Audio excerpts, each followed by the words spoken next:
1월 8일 주일 새벽 예배 우리 하나님 앞에 드리시겠습니다. 사랑하는 하나님 아버지 감사합니다. 귀하고 복된 주를 우리에게 허락하여 주시고 1월의 두 번째 주일 우리에게 허락하여 주셔서 감사합니다. 하나님, 사랑하는 교회가 그 교회의 영광을 회복하며 가기를 원합니다. 사랑하는 저희 교회가 하나님 교회의 그 영광과 능력을 회복하기를 원하고 만물을 충만하게 하시는 이의 충만함을 하나님 경험하며 살기를 원합니다. 사랑하는 하나님, 우리 성도들 가운데 하나님 교회인 내가 얼마나 영광스러운 존재인지, 우리를 향한 구원의 소망이 얼마나 확실한지, 우리 안에 역사하시는 능력이 얼마나 크신지 하나님 선명하게 알아가는 사랑하는 성도들과 교회가 되게 하여 주옵소서. 우리가 얼마나 존귀한 존재인지를 하나님 의심하지 아니하며 하나님 배워가며 누려가는 복된 교회 되게 하여 주옵소서. 이 땅을 향한 하나님 교회의 부르심이 뭔지 분명히 깨닫고 그 부르심을 잘 감당하는 교회 될 수 있도록 은혜 내려 주옵소서. 사랑하는 예수님의 이름으로 감사하며 기도합니다. 아멘. 우리 찬송가 212장 찬양 드리시겠습니다. 찬송가 212장입니다.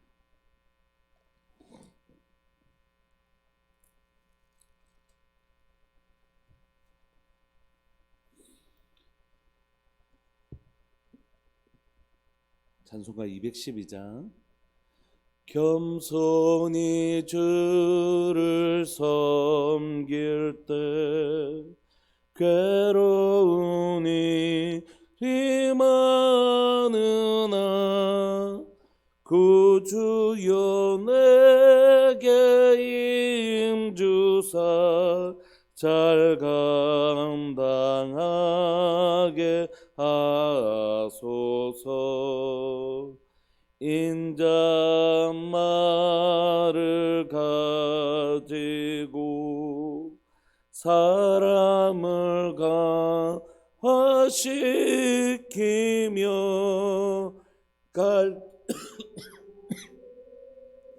무리를 잘 인도하게 하소서. 구주의 귀한 인내를 깨달아 깨하시고 굳건한 믿음 주셔서 늘 승리하게 하소서. 장래의 영광 비추사 소망이 되게 하시며 구주와 함께 살면서 참 평강 얻게 하소서. 아멘.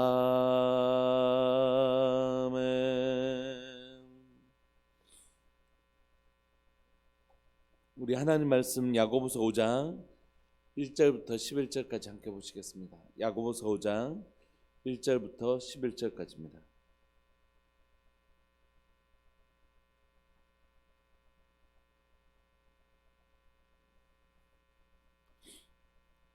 야고보서 5장 1절부터 11절까지 우리 함께 읽으실까요? 시작. 들으라 부한 자들아, 너에게 임할 고생으로 말미암아 울고 통곡하라. 너희 재물은 썩었고 너희 옷은 좀 먹었으며 너희 금과 은은 녹이 쓸었으니 이 녹이 너에게 증거가 되며 불같이 너희 살을 먹으리라. 너희가 말세의 재물을 쌓았도다. 보라, 너희 밭에서 추수한 품꾼에게 주지 아니한 싹이 소리 지르며 그 추수한 자의 우는 소리가 만군의 주의 귀에 들렸느니라. 너희가 땅에서 사치하고 방종하여 살육의 날에 너희 마음을 살찌게 하였도다. 너희는 의인을 정죄하고 죽였으나 그는 너희에게 대항하지 아니하였느니라. 그러므로 형제들아, 주께서 강림하시기까지 길이 참으라. 보라, 농부가 땅에서 나는 귀한 열매를 바라고 길이 참아 이른 비와 늦은 비를 기다리나니 너희도 길이 참고 마음을 굳건하게 하라. 주의 강림이 가까우시니라. 형제들아, 서로 원망하지 말라. 그리하여 심판을 면하리라. 보라 심판주가 문 밖에 서 계시니라. 형제들아 주의 이름으로 말한 선지자들을 고난과 오래 참음의 본으로 삼으라. 보라 인내하는 자를 우리가 복되다 하나니 너희가 욥의 인내를 들었고 주께서 주신 결말을 보았거니와 주는 가장 자비하시고 긍휼히 여기시는 이시니라. 아멘. 미세먼지가 많은 것 같습니다. 미세먼지가 많아서 여러분들 안 그래도 코로나 때문에 마스크 때문에 답답하신데 여러모로 좀 호흡하기가 쉽지 않은 그런 것 같습니다. 오늘 우리가 야고보서 5장을 살펴보고 있는데요. 읽어보면 금방 아는 것처럼 오늘 야고보는 부자와 가난한 사람들을 좀 대조하면서 우리에게 좀 설명하고 있습니다. 1절에 보시면 들으라 부한자들아 너에게 이 말 고생으로 말미암아 울고 통곡하라. 그러니까 부자들에게 뭐가 임한다고 얘기하냐면 고생이 임할 거니까 너 지금 울고 통곡해라는 것이. 그러니까 부자들을 향하여 지금 너희들이 지금은 잘 먹고 잘 살고 있는지 모르겠지만 너에게 곧 임할 그 고생으로 말미암아 너희가 울고 지금 통곡해야 된다. 지금 슬퍼해야 된다. 이렇게 얘기합니다. 왜냐하면 너희의 재물이 썩었고 너희 옷은 좀 먹었으며 너희 금과 은은 녹이 쓸었으니 이 녹이 너희에게 증거가 되며 불같이 너희 살을 먹으리라. 너희가 말세의 재물을 쌓았도다. 이렇게 기록해요. 그러니까 지금 금이 녹이 씁니까? 안 쓸잖아요. 근데 금과 은이 녹슬었다라고 얘기하는 건 뭡니까? 이걸 쌓아둔 지가 아주 오래되었다는 거죠. 그러니까 지금 뭐 우리 집에 잠시 이렇게 있는 게 아니라 이게 쭉 이렇게 쌓아놓은 게 엄청 오래되었다는 뜻입니다. 그리고 너희에게 이렇게 오랫동안 쌓은 재물이 바로 너희가 재물이 좀 먹고 재물이 썩고 옷이 좀 먹고 금은 것이 녹이 쓸고 이게 다 증거가 되어서 불같이 이것 때문에 너희는 나 이제 이 옷 집에 막 쌓아놓은 이 부재산 때문에 나 이제 먹고 사는 거 걱정 없다 이렇게 생각했겠지만 그게 아니라 이것 때문에 네가 먹고 사는 게 아니라 이것 때문에 네가 심판받을 거다 이렇게 야고보가 얘기하는 것이. 네가 쌓아놓았던 그 수많은 재물들 그것 때문에 나는 이제 사는데 걱정 없어 이렇게 생각했을는지 모르지만 너 그것 때문에 네가 망할 거라는 것이. 너희가 이걸 마지막 때에 여름 마지막 날에 재물을 이렇게 쌓아놨기 때문에 네가 이것 때문에 반드시 망할 거라는 것입니다. 그러면 성경은 부자에 대해서 이렇게 혐오적으로 얘기하는가? 우리가 좀 더 살펴보기로 원합니다. 4절에 보시면 보라 너희 밭에서 추수한 품꾼의 주지 안 싹이 소리 지르며 그 추수한 자의 우는 소리가 만군의 주의 귀에 들렸느니라. 그러니까 이 사람이 이 부를 축적한 것 방법이 문제가 있었던 거죠. 이 사람이 부를 축적했는데 우리가 부자를 혐오하지 않습니다. 저는 부자 자체를 돈 많은 사람을 자체를 혐오하지는 않잖아요. 그런데 이 사람이 돈을 번 방식이 뭐냐면 누구를 착취한 방법으로 자기의 재산을 불렸다는 거죠. 당시에 1세기에 부자라는 건 동시에 힘을 가진 사람들이었거든요. 뭐 요즘도 마찬가지긴 하지만 지금보다 2000년이나 전에는 훨씬 더 부와 권력이라는 게 거의 일치된 사회를 살았기 때문에 그 부와 권력을 가진 그 사람들이 자신이 가지고 있는 권력을 가지고 뭘 축적하냐면 부를 축적한 것입니다. 뭐 지금도 뭐 크게 다르진 않지 않습니까? 사람 사는 게 시대를 변해도 지금도 권력을 가진 사람들이 자신이 가지고 있는 권력으로 그리고 권력을 통하여 취한 정보를 가지고 부를 축적하는 방법. 뭐 어디 개발 정보가 있다면 그거 얼른 빼내서 하고 뭐 지금 나라가 시끄러운 것들도 다 뭐 그런 것 아닙니까? 그래서 공직자들 굳이 재산 신고를 하자고 하는 이유도 왜냐하면 갑자기 이렇게 부가 갑자기 증가되면 이거 어디서 이렇게 된 거냐 뭐 이런 걸 하려고 하는 것이죠. 그러니까 1세기에도 당연히 권력을 기반으로 해서 부를 축적하는 일들이 많이 있었던 것이죠. 그래서 특별히 이때는 단순히 뭐 오늘날에도 그게 뭐 비슷하긴 하지만 연약한 자들의 것을 빼앗아서 가지고 온 것입니다. 사실 부라는 게 부가 이동하는 거잖아요. 어떤 부가 집중되어지는 거죠. 부자가 된다는 건 다른 사람들의 부를 이렇게 모아들인다는 것이죠. 저는 경제학을 나오긴 했지만 경제에 대해서 잘 모르긴 하는데 자본주의의 꽃이라고 불려지는 건 주식이거든. 주식.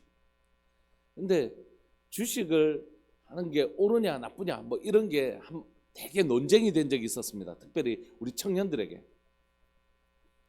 어, 그 주식 광풍이 불었을 때 주식 막 와서 주식 안 하면 바보다 하고 막 이렇게 손가락질 했을 때 우리 청년들 안에서 뭐 어떤 뭐 한국에 있는 모든 기독교 청년들 안에 이게 너무 문제가 막 많이 나와서 이게 뭐 기독교 이렇게 이 관련된 분들이 이것에 대해서 막 엄청난 강의들을 쏟아낸 적이 있었거든요. 근데 주식은 자본주의 꽃. 왜냐하면 이게 자본이 이 주식을 통해서 기업으로 흘러 들어가지 않으면 사실 기업이 움직이지가 않거든요. 그러니까 이게 주식이 필요하단 말이에요. 그런데 냉정하게 한번 생각해 보죠. 주식하는 사람들이 이 주식을 왜 하냐면 돈 벌려고 하는 거죠. 돈 벌려고. 그래서 그 돈 벌려고 하는 게 돈이 돈을 버는, 우리는 그동안 노동이 돈을 버는 것만 생각했는데 이제 돈이 돈을 버는 법 이렇게 얘기하는데, 근데 뭐든지 모양 가지고는 판단할 수 없어요.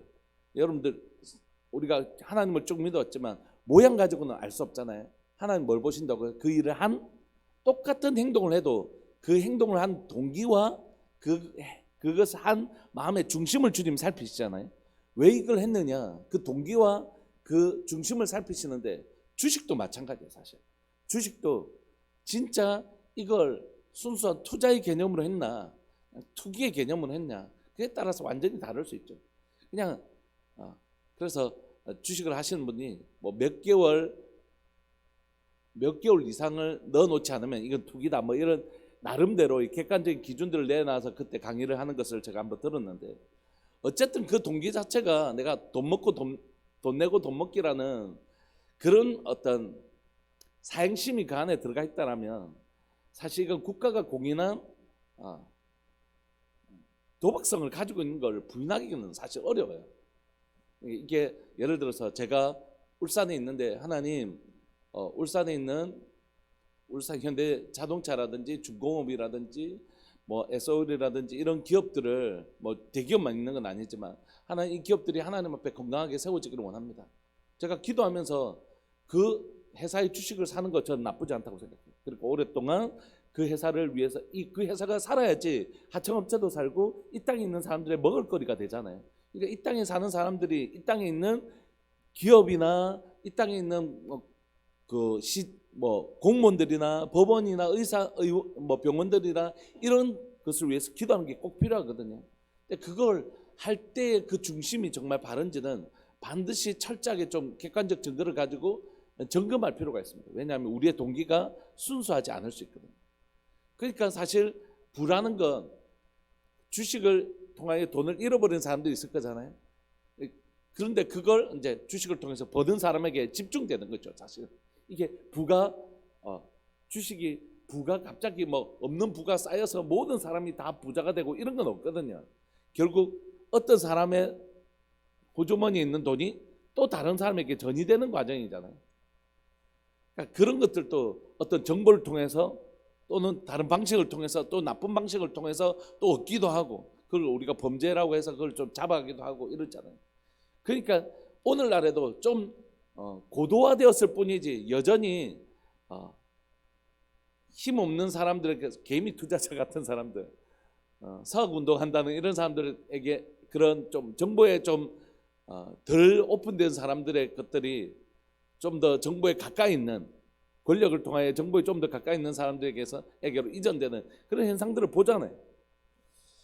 옛날처럼 이렇게 무식하게 그냥 너 갖고 와 이렇게 빼앗지는 않지만 훨씬 더 고도화된 방법으로 지금도 이루어지고 있는, 사람 사는 것은 크게 다르지 않는 것 같습니다. 모양만 좀 다를 뿐입니다. 그래서 하나님은 그렇게 불을 축적하는 자들을 향하여 반드시 심판이 있을 거라고 얘기해요. 너희 땅에서 사치하고 방종하여 살육의 날에 너희 마음을 살찌게 하였도다. 그러므로 이 땅을 살아가는 그리스도인들에게 건강하게 벌지 않은 돈으로 인하여 윤택하게 사는 삶에 대하여 엄중하게 얘기하고 있는 것이죠. 다시 한번 더 얘기할까요?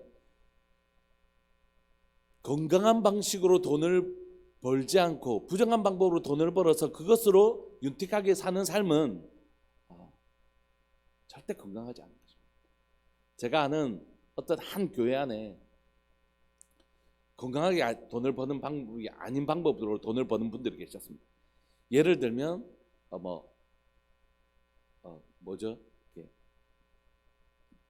갑자기 단어가 생각이 안 나요. 그 있죠. 다단계. 예. 다단계로 돈을 하는 방식들 하는 분들이 계셨어요. 그렇게 해서 다단계라는 게 결국 밑에 사람이 판매를 했는데 위에 사람들이 그 몫을 가져가는 불합리한 방식이거든요. 자본주의는 뭐냐면 자기가 수고한 걸 자기가 가져가는 것이에요. 그런데 이제 다단계라는 건 밑에서 수고한 걸 위에서 취하는, 그러니까 제한된 재화를 어떤 사람에게 집중한다는 건 결국 빼앗기는 사람이 있다는 것이에요. 이건 절대 옳은 방법일 수가 없습니다, 여러분. 다단계라는 건 구조 자체가, 제가 이제 그 대학교 졸업할 때 논문 쓸 때 다단계로 그 논문을 썼는데, 이거는 이 구조 자체는 절대 건강한 방법이 될 수가 없거든요. 교회 안에 그런 일들이 있단 말이에요. 근데 그걸 말하기가 되게 어려워요. 그걸 말해버리면 그 사람 마음이 상해서 교회를 안 나올 거잖아. 그래서 실제로 그 교회 안에 그런 일들이 발생했음에도 불구하고 그걸 얘기하지 못하는 경우를 제가 봤고, 또 하나는 그 기획부동산 있지 않습니까? 기획부동산 하시는 분이 그 교회 안에 계셨어요. 그런데 그 기획부동산 하시는 분으로 인해서 교인들이 어디 좋다더라, 이렇게 교회 규모가 아주 큰 교회들은 막 성도들이 그렇게 해가지고 그렇게 하는 경우가 있어서 실제로 그 교회 안에 굉장히 어려운 일이 있었습니다. 그 부를 빼앗겨서 그분은 이렇게 되고, 근데 가보니까 땅이 한 덩거리에 다 조각을 내가지고 그렇게 만들어 놓고 하는, 이런 일들이 교회 안에 있음에도 불구하고 그걸 정리하기가 되게 어려운 거예요. 목회자 입장에서 빼앗긴 사람이 있음에도 불구하고 이걸 탁 밝혀서 드러내면 이 사람 교회를 나가야 되고 막 이런 일들이 있으니까 그냥 막 좋은 게 좋은 거 아니야 이렇게 듣고 넘어가는 성향들이 있거든요.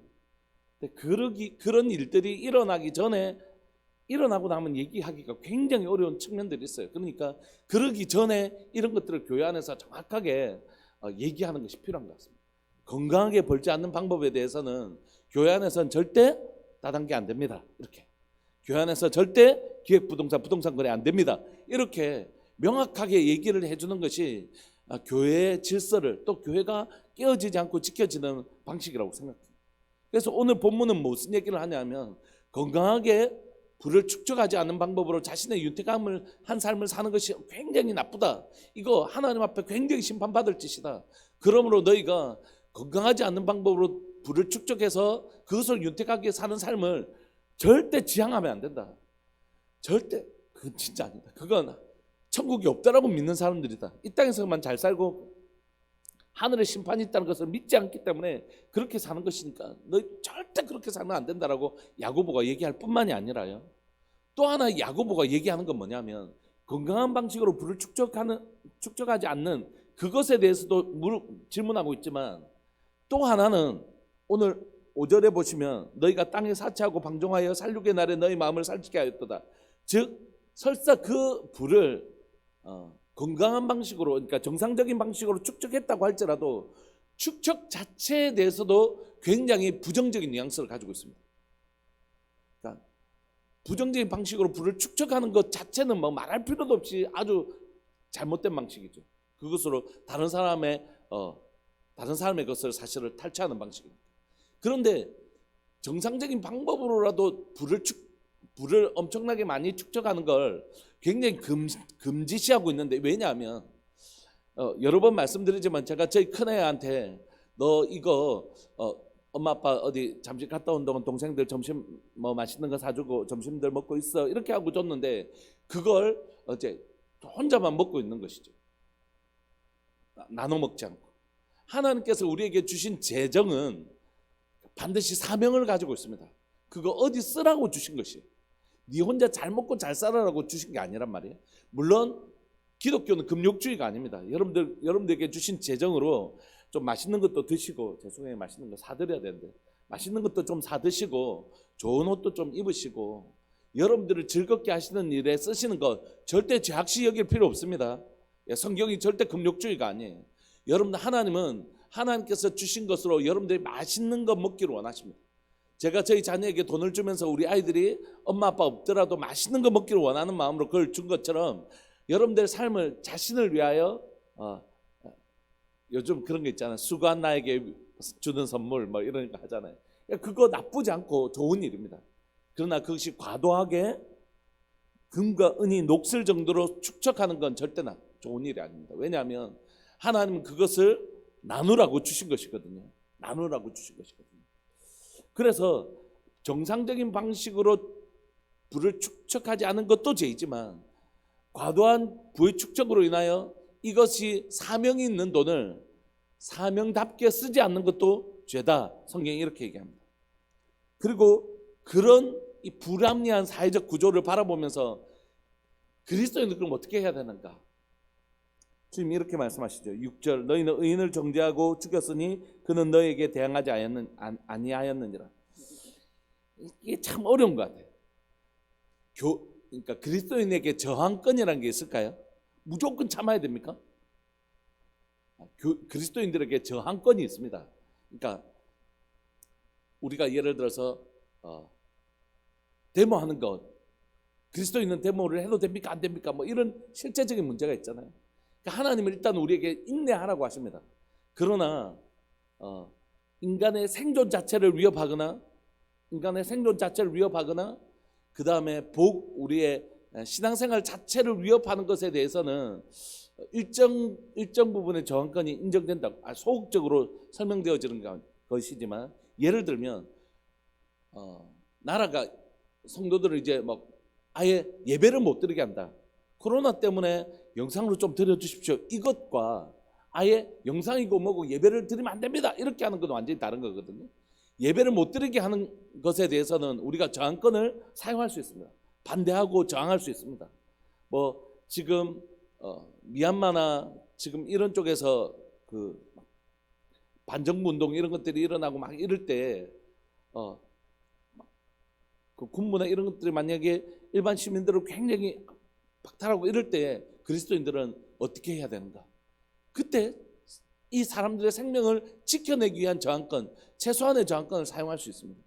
그런데 오늘 이런 상황, 우리가 바라보는 사회적 불합리한 구조 안에서 오늘 의인은 그것에 대하여 대항하지 않고 인내했다는 것입니다. 그러니까 상당히 많은 부분에 대해서 성경은 인내하라고 얘기하는 것입니다. 그리고 저항권이 아예 없는 것은 아니지만, 저항권을 아예 사용할 수 없는 것은 아니지만 상당히 많은 영역에 있어서 좀 답답하게 느껴질 정도로 성경은 우리에게 인내하라고 얘기하는 것입니다. 그 이유는 무엇입니까? 내가 반드시 갚아주겠다고 주님 말씀하십니다. 너의 인내함에 대하여, 인내하는 게 굉장히 어렵잖아요. 어떤 사람들이 막 불합리하는 말을 가지고 막 소문을 만들어내는데 이게 사실이 아닌데, 그렇다고 막 찾아가서 사실이 아닙니다, 사실이 아닙니다 이렇게 하기도 어렵고, 그런 경우에 참 어려울 때가 있단 말이에요. 때로는 인내하는 것들이 너무 무기력하고, 인내하는 것이 너무 좀 꼭 이런 방법밖에 없을까 하는 답답함이 있을 때 가서 풀면 될 것 같은데, 막 설명하고 사람들에게 막 적극적으로 내가 나를 변호하고 이러면 좋을 것 같은데, 근데 주님 말씀하시죠. 인내하라. 왜냐하면 내가 반드시 갚아주겠다. 그러니까 이 인내함의 전제는 뭐냐면 그냥 참아라는 것이 아니라 내가 갚아줄 것에 대하여 네가 믿느냐라는 믿음을 사실 보시는 것이죠. 하나님께서 만물이 감춘 것이 드러나지 않는 법이 없는데 그때 다 드러날 거다. 근데 그 억울할 그때까지 내가 역사할 때까지 좀 인내해 줄 수 있겠냐? 주님 이렇게 말씀하시는 것이죠. 그러므로 형제들아, 주께서 강림하실까지 길이 참으라. 보라, 농부가 땅에서 나는 귀한 열매를 바라고 길이 참아 이른 비와 늦은 비를 기다리나니 너희도 길이 참고 마음을 굳건하게 하라. 주의 강림이 가까우시니. 주님이 그래서 반드시 이렇게 갚으시는 날이 있으니까 그 열매가 맺힐 때까지, 그때까지 좀 인내해 달라고 주님 말씀해 주신 것이죠. 형제들아, 서로 원망하지 마라. 그리하여야 심판을 면하리라. 보가 심판주가 문 밖에 계시니. 형제들아, 주의 이름으로 많은 선지자들을 고난과 오래 참음의 본으로 삼으라. 그랬을 때 하나님께서 반드시 갚아주시는 것, 그 인내의 열매를 좀 우리 함께 거둬보자, 이렇게 얘기하는 거죠. 보라, 인내하는 자를 우리가 복되다 하나니 너희가 욥의 인내를 들었고 주께서 주신 결말을 보았거니와 주는 가장 자비하시고 긍휼히 여기시는 이시니라. 그러니까 저희 집에는 큰 녀석이 동생들을 잘 돌봐요. 나가면 걱정을 안 해도 돼요. 그러니까 뭐 아무것도 뭐 돈을 주지 않아도 냉장고 파먹기를 해가지고 싹 꺼내갖고 무슨 음식을 해서라도 동생들 먹이고 딱 가보면 동생들이 엄마 아빠 좀 나가라고 할 정도로 잘 먹이거든요. 그런데 만약에 그 집에서 큰애가 만약에 동생들 먹으라고 한 돈을 자기 혼자만 썼을 때 엄마 아빠가 돌아왔을 때 어떤 일이 일어나겠습니까? 우리가 이 사회적 불합리한 구조 가운데 반드시 우리 주님의 심판의 때가 있다는 거예요. 그래서 성경은 우리에게 불합리하게 돈을 버는 것, 그건 말할 필요도 없이 울고 통곡해야 될 죄악이지만 단순히 돈을 축적하는 것 자체도 굉장히 죄악된 일이다라고 얘기하는 거죠. 우리 교회는 돈을 축적할 만큼 그렇지는 않습니다. 빚을 탕감하는 것 굉장히 중요하다고 생각해요. 그럼에도 불구하고 우리가 지금 할 수 있는 것, 돈 빚을 다 갖고 나서 우리는 하겠다 이러면 우리 교회는 아마 아무 일도 못할 거라고 생각해요. 그런 적절한 균형이 필요한데 여러분들께서 헌금하신 또 성탄절 헌금을 2023년이 오기 전에 북한 선교하는 곳으로 보냈습니다. 아직은 계속 신발을 만들고 보낼 수가 없습니다. 지금 코로나로 인해서 들어갈 수가 없기 때문에 공장이 다 북한 안에 있거든요. 그럼에도 불구하고 그 안으로 들어가는 것이 지금 쉽지 않은 상태에 있는데 그래도 우리는 계속 보내요. 그 돈이 반드시 그 안으로 써있지. 건강한 단체이기 때문에 올해 들어서 저희가 새로운 예산들을 짜고 이렇게 하면서 계속 우리가 할 수 있는 범위 안에서 우리가 흘러보내주는 일들을 계속 해야 되겠다 이런 마음들을 가지고 있습니다.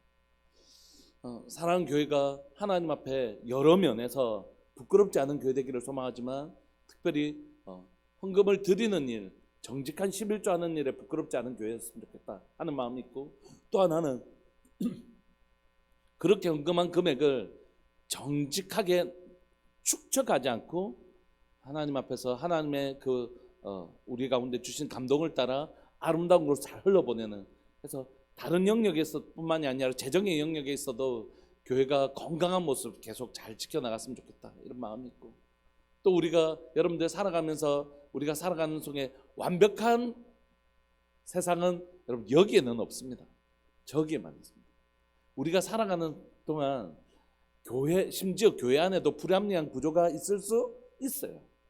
그리고 세상은 더 말할 필요도 없고, 완벽한 곳은 여러분 이 땅에는 죄송하지만 없고 저 땅 우리가 주님 앞에 갈 때만 있습니다.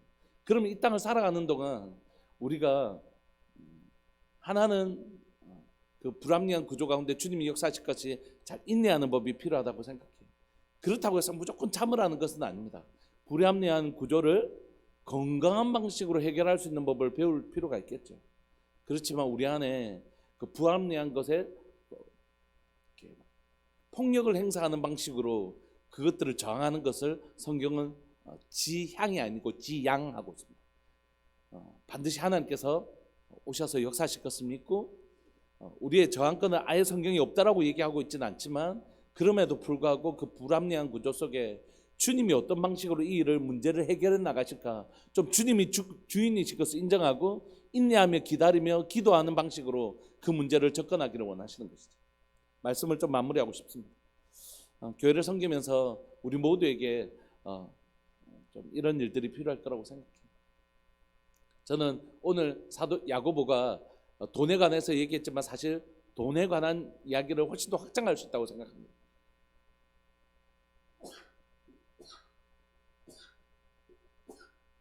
우리의 재능도 똑같겠죠. 나의 부를 축적하기 위해서, 나의 것을 축적하기 위해서만 내게 주신 재능을 쓴다면 그것도 똑같은 일이라고 생각해요. 나의 재능을 나를 위해서도 쓰지만 또 이 재능을 필요한 사람들을 위해서 함께 나누어주는 일, 똑같이 생각할 수 있다고 생각합니다. 사랑하는 우리들 교회가 하나님이 주신 것을 주신 목적을 따라 잘 사용하는 교회 되기를 소망합니다. 그것이 재정이든 재능이든 뭐든지. 특별히 저는 이 공간도 좀 이웃들이 쓸 수 필요하다고 하면 언제든지 좀 문을 열어주고 싶은 마음이 있거든요. 그러니까 늘 비워놓는 교회가 아니라 누구든 와서 이곳 공간을 사용하는, 누군가가 이웃들이 필요하다면 이 공간이 그렇게 사용되어지는, 그래서 사랑하는 교회가 우리에게 주신 것들을 최대한 많은 사람들과 공유하고 나누어주고 섬기는 그런 곳이 되었으면 좋겠다, 그런 마음이 있습니다. 우리 시간 함께 기도하실까요? 사랑하는 하나님, 사랑하는 교회 안에 건강한 방식으로 불을 축적하고 건강한 방식으로 사용하는 그런 교회 되게 해주십시오. 하나님, 우리에게 주신 재정이든지 재능이든지 공간이든지 시간이든지 하나님, 그거 하나님 우리 아름답게 쓸 줄 아는 지혜가 있는 교회 되게 해주시고, 또 우리가 불합리한 구조들을 만났을 때에 하나님께서 이것을 바로 잡으실 것을 믿고 좀 인내하며 기도하는 하나님의 통치를 믿는, 하나님 이곳을 다스려 주실 것이다, 하나님 이것을 새롭게 해주실 것이다 라고 믿는, 하나님을 의지하는 마음들을 우리에게 허락하여 주십시오. 그리고 그 믿음으로 인내하는 법을 우리가 가진 교회 되게 하여 주옵소서. 우리 주님의 이름을 크게 부르시면서 이 말씀이 교회 가운데 이루어지기를 우리 함께 간절히 바라시면서 함께 기도했으면 좋겠습니다. 기도하시겠습니다.